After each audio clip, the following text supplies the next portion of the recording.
Khartoum has once again been rocked by airstrikes and artillery, making a mockery of a supposed ceasefire.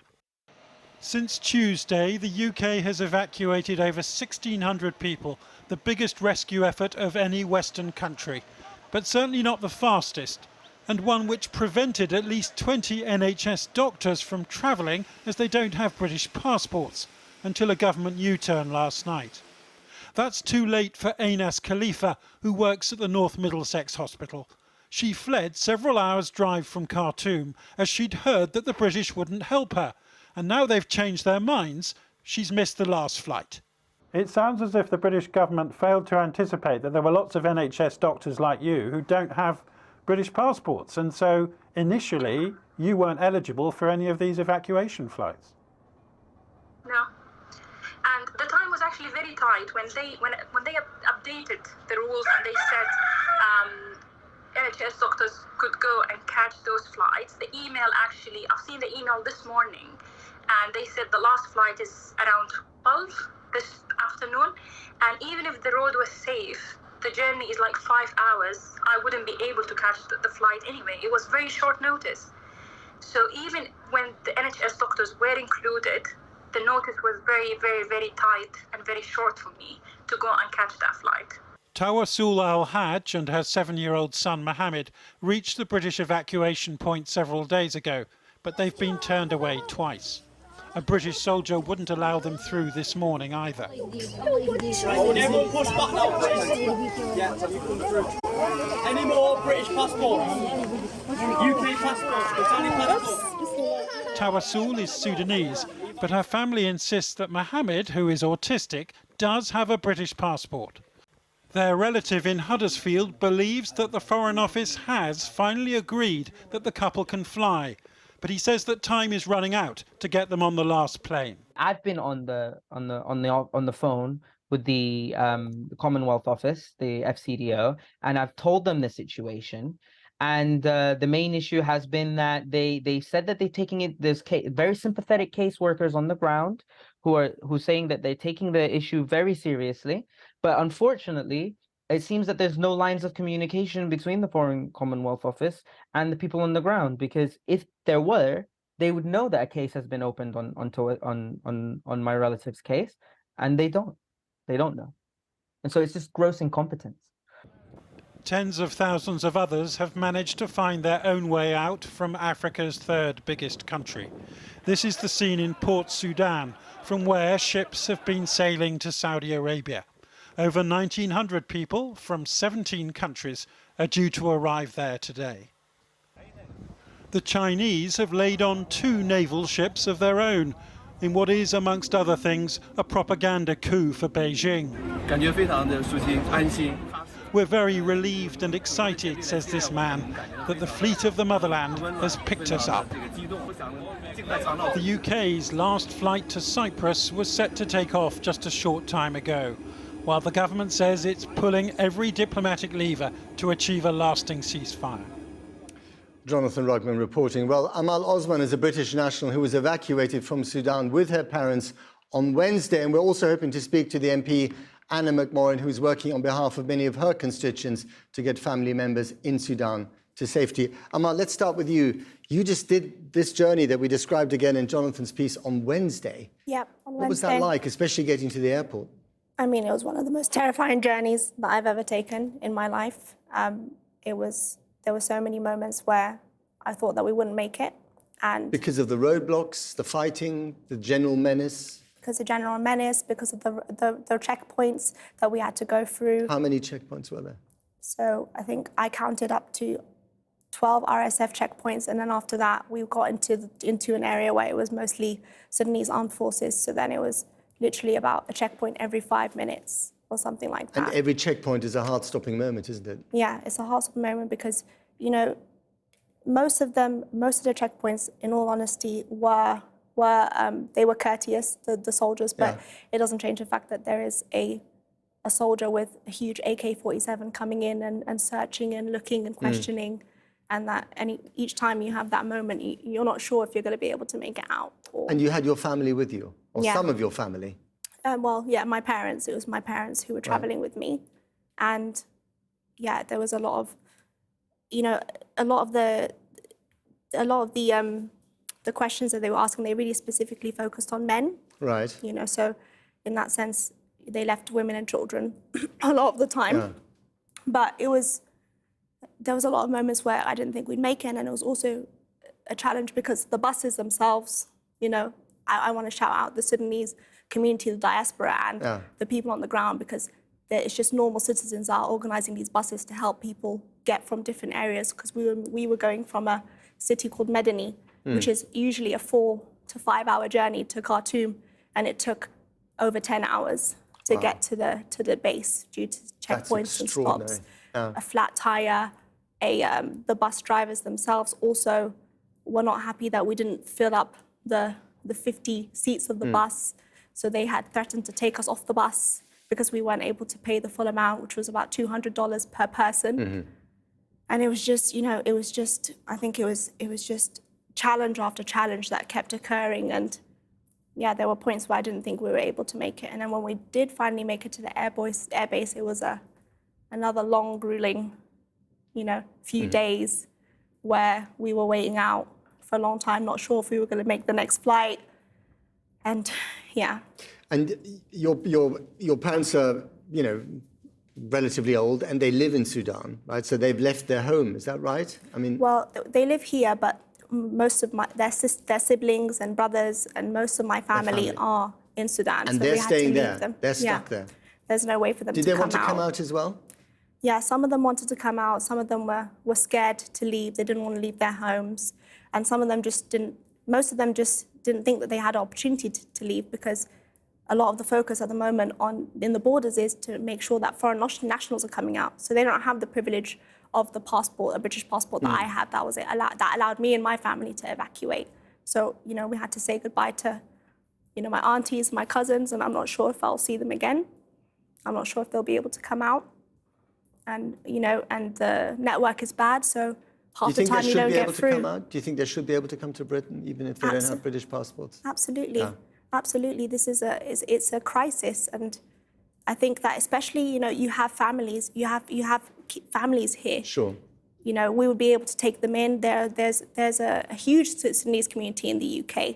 Everybody wants to make sure that their families get out safely, and everybody has the right to be able to seek refuge. Of course. You know, these are our rights as humans, and they definitely should be allowed to come out. And you know, right now we're all just watching on, wondering what's going to happen, because all these last British flights are leaving, and then the ceasefire is going to end. And there's a big fear from my family. What now? Now that all the foreign nationals have left, what's going to happen to the country? But also because the limelight is not, you know, that's going to disappear, as I said at the beginning of the programme. And the ceasefires, which have already been broken, will disappear as well. Yeah.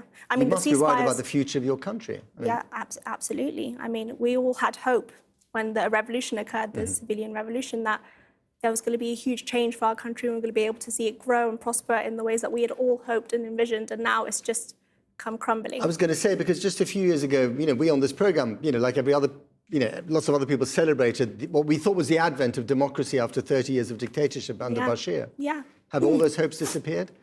I mean, I woke up in the morning and suddenly I was told that to not leave the house and my country's at war. So yeah, it's all crumbling. And you know, my parents' generation, it pains me because I can see how heartbroken they are. You know, they have waited and waited and waited to see their country prosper. We have waited with them, you know, but not as long. And now, after we've gotten a glimpse of hope and continued hope, because the Sudanese people have continued to resist and continued to ask for a civilian-led government, and now it's just all crumbled, and we don't know what's going to happen. Before we have to leave it there, Amal Osman, thank you very much for coming in, and good luck to you and your family. Thank you very much. Now, the consequences of the escalating conflict in Sudan are being felt beyond its borders as surrounding countries deal with the impact on aid deliveries and an influx of refugees fleeing the violence. One country in particular that is being hit by the worsening violence is Sudan's immediate neighbour to the south, called South Sudan. There is a drastic humanitarian crisis there, with 2/3 of the population facing hunger, more than 2 million people displaced, and large areas of the country submerged by flooding. South Sudan, where the climate crisis meets civil war and conflict. There are a few roads like this from Sudan to the town of Bentui in South Sudan, but they are precious.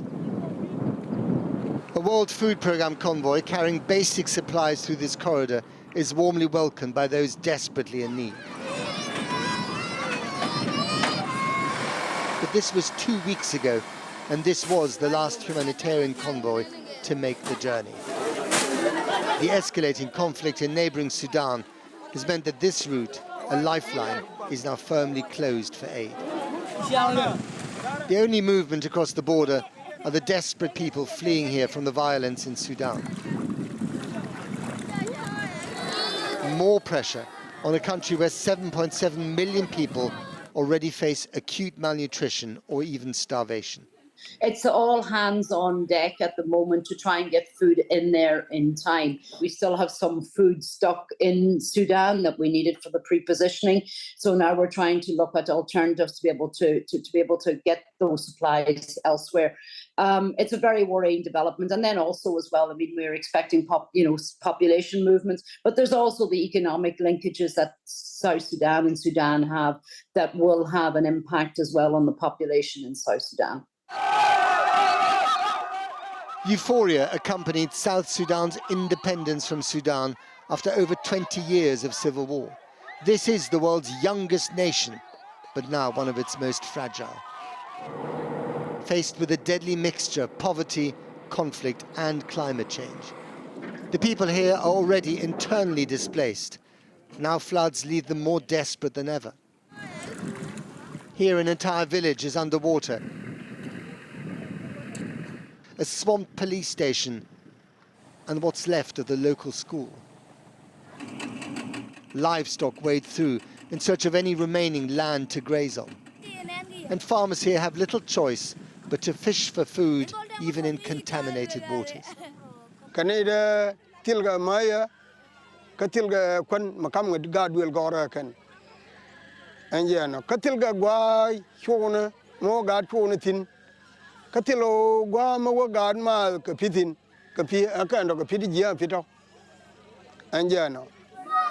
one of the few dry areas of land left to shelter, an island where locals gather to test children for malnutrition.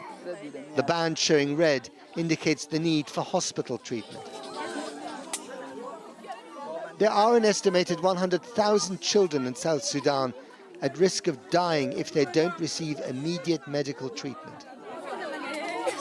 Niataba's son is severely malnourished.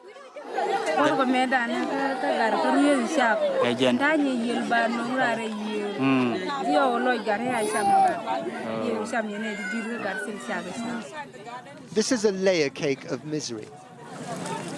Temporary dams being built may help drain some of the water. But with the rainy season now here and the violence in neighboring Sudan spiraling, it seems like only drastic humanitarian action will stem the tide of multiple disasters facing these people. Well, let's return to the situation in Sudan itself. We can speak to Anna McMahon, the Labour MP. Many of your constituents, Anna McMahon, and we only have 2 minutes, I'm afraid, are, of course, linked to this crisis. Are you satisfied with the government's response? Yeah, no, I'm not at all. It's heartbreaking. I've been working day and night over the last few days to try and reunite a family, two young sisters, their mother and sister with British passports there, but the father with Sudanese passport, unable to travel, having to make horrific decisions to split up the family, and knowing that if they're split up, they're unlikely to see him. As well, a wife who is pregnant, 6 months pregnant. Her husband is here in Cardiff, and they just can't be reunified. There's just no action from the FCDO or Home Office. Right. Officials on the ground are doing fantastic work, but it's coming from the top. Well, we just heard from Amal Osman in the studio, who has managed to flee with her parents, but the non-British passport holder member of her family are stuck there. She wants them to be reunited. Yeah, exactly. I mean, this is happening in so many cases. Exactly. There must be a route for those dependents or family links to get over here and be reunited with their family. the FCDO, the Home Office, need to step up and find those links and get them over as quickly as possible. Because briefly, in 20 seconds, in other countries, in other European countries, that is happening. Absolutely. And Labour, we are urging the government to extend this criteria to include immediate dependent family and make sure all elderly relatives, or all British residents are able to get here into safety. OK, got to leave it there. Anna McMahon MP, thank you very much indeed. Thank you.